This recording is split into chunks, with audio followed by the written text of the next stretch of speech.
Хурлын дарга улсын хурлын эрхэм гишүүдээ Монгол Улсын их хурлын 2020 оны 52 дугаар тогтоолоор батлсан Алсын хараа 2050 урт хугацааны хөгжлийн бодлогын баримт бичиг болон Алсын хараа 2050 Монгол Улсын урт хугацааны хөгжлийн бодлогын хүрээнд 2021-с 2030 онд хэрэгжүүлэх үйл ажиллагаанд хүүхдийн өгдөг дэмжих зорилгоор хүүхдийн эрх хөгжил хамгааллын тогтолцоог бэхжүүлж хүүхэд гэр бүл дээлтэй тэгш боломжгүй нийгмийн хамгааллын бодлогыг хэрэгжүүлэн олон үндэсний гэр бүлээс гаралтай хөгжлийн бэрхшээлтэй шилжин суурьчид эмзэг болон эрс дүүлгийн гэр бүлийн хүүхдүүдийн тэгших аюулгүй байдлыг хангана. Хүүхдийн тоо наснаас хамааруулан хөнгөлт хөдөлгөх хоримтлал бий болох тогтолцоог бүрдүүлнэ. Хүүхэд залуучдын авьяасыг нээх, шилдэг тамирчдыг бэлдэх, хөгжүүлэх тогтолцоог боловсронгуй болгоно. Сургууль бүрд спорт, урлагийн зал, номын сан бүхий хүүхдийн зохицох хөгжлийн төвийг үе шаттайгаар байгуулна. Биеийн тамирыг бүх нийтийн хөдөлгөөн болгох, иргэн гэр бүлийн хэрэгцээнд нийцсэн идэвхтэй амьдралын дадал төлөвшүүлэх насан туршийн боловсролын хөтөлбөр боловсруулж хэрэгжүүлэх хэмээн тусгасан.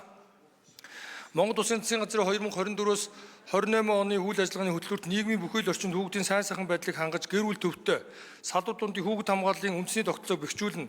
Хүүхдийн боловсролгүй эрсдэл хүчирхийлээс урьдчилан сэргийлэх тогтолцоог иргэд олон нийтийн оролцоотой бүрдүүлж гэр бүл нийгмийн орчинд хүүхэд хамгааллыг сайжруулна. Сум хороо бүрд хүүхэд гэр бүлийн нийгмийн ажилтан ажиллаж хүүхдийн хөгжих таатай орчныг бүрдүүлж эрүүл мэнд боловсрол хөгжил хамгааллын үйлчлэгийг чанартай хүртээмжтэй хүргэнэ. Хүүхэд харах үйлчлэгээ, өдөр өнжүүлэх үйлчлэгээний хууль эрх зүйн орчныг бүрдүүлж эмэгтэйчүүдийн болон ганц үеийн эцгийн хөдөлмөр эрхлэлд асаргүй эдийн засгийг дэмжих бодлого баримтлана. Хичээлээс гадуурх үйл ажиллагаа буюу хүүхэд хөгжүүлэх, секс, дугуйлан, сургалтын төвүүд, түүний багш нар санхүүжилтийн болон байр тоног төхөөрөмжийн дэмжлэг үзүүлнэ гэж тодорхой заасан.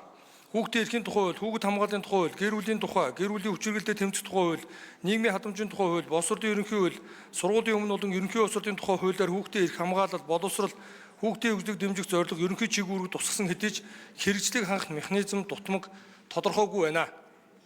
Хүүхдийн оролцоонд суурилсан хөгжлийг дэмжих, насанд нь тохирсон хөгжлийн үйл ажиллагаанд хөгжлийн ялгаатай байдал, олон янз байдлыг харгалзан үзэж их шамруулах, үүнтэй уялдаатайгаар хотоо хөдөөгийн ялгааг арилгах, багш боловсон хүчний чадварыг бэхжүүлэх зэрэг олон асуудал шийдлээ хүлээж байгаа бөгөөд эдгээрийг салбарын бодлогоор бус салбар дундын улсын хэмжээнд хэрэгжүүлэх нэгдсэн зохицуулт бүхий хууль зүйн зохиц арга хэмжээг авч хэрэгжүүлэх шаардлагатай гэж үзэж байгаа тул хүүхэд бүр хөгжлийн үйл явцад их шамрагдах боломжийг бүрдүүлэх, хүүхдийн хүсэл сонирхол тулгуурлан авьяас чадварыг хөгжүүлэх, чөлөө цагийг үр бүтээлтэй өнгөрүүлэх, нийгмийн оролцоог нэмэгдүүлэх чиглэсэн хичээлээс гадуур үйл ажиллагааг төрөөс дэмжих, санхүүжүүлэх, зохион байгуулалттай холбогдсон харилцааг зохицуулах, хүүхдийн хөгжлийг дэмжих тухайн анхдагч хуулийн төслийг боловсрууллаа. Хуулийн төсөл нь 5 бүлэг 20 зүйлтэй өгөөд дараах үндсэн зохицуултуудыг тусгасан. Үүнд 1-р бүлэгт хуулийн зорилт, хүүхдийн хөгжлийг дэмжих тухай хууль тогтоомжийн зорилго, хуулийн үйлчлэг хүрээ хөгжлийг дэмжих үйл ажиллагаанд баримтлах зарчим, хуулийн нэр томьёоны тодорхой зэргийг тодорхойлно.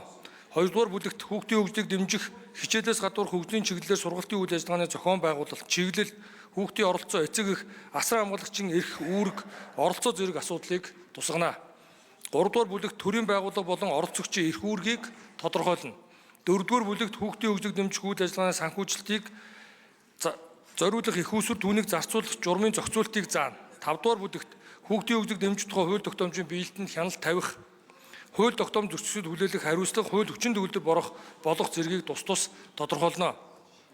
Хуулийн төс батлагдсанаар Монгол улсын үндсэн хууль болон нэгдэн орсон олон улсын гэрээ болон үндэсний хууль тогтоомжийг хэрэгжүүлэх механизм бүрдэж хүүхдийн хөгжлийг төр хувийн түншлэлийн хүрээнд хэрэгжүүлэх эрх зүйн орчин бүрдэнэ.